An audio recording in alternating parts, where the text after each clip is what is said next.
Prašau. Taip, gerbima Agne, man atrodo, kad tu pati žinai, kad čia yra melas visuomeniai, kad Seimas pasileis. Čia didelis melas. O kaip Landsbergis pasakė, kas meluoja, tas ir vagia, o kas labai meluoja, tas labai vagia. Ir štai matom dabar tą čekių skandalą. Matot, kiek tarybos nariai, daugiausiai valdančios daugumos, yra išvaistę neteisėtai savivaldybės tarybos lėšų, tai yra biudžeto lėšų. Bet į tai, kaip čia pasakyti, nelabai reaguojama. Čia yra daug mažesnė nusikaltimas negu nepaspaudimas mygtuko, pultuko. O dabar aš dar noriu, man kyla viena mintis.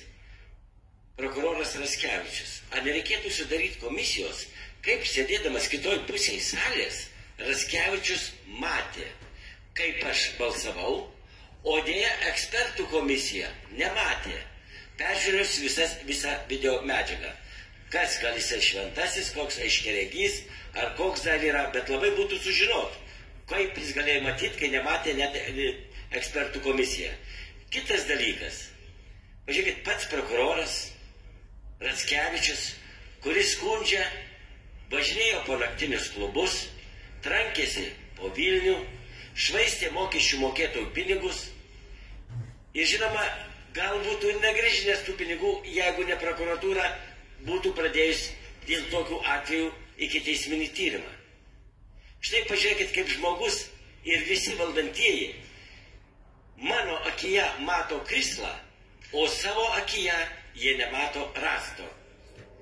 Ir galiu net grįžti prie savo baudžiamos bylos, kuri bus aukščiausias teismas nagrinės 7 teisėjų kolegijos.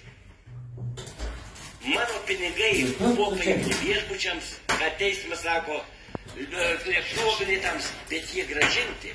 Bet kaltę mato tame, kad mano padėję už savo pinigus nupirko, o aš gražinau, neturėjo teisės. Tai yra baudžiama. Laikas, gerbiamas kolega. Štai kokį visur dvigubai standartai. Laikas. Dėkuoju.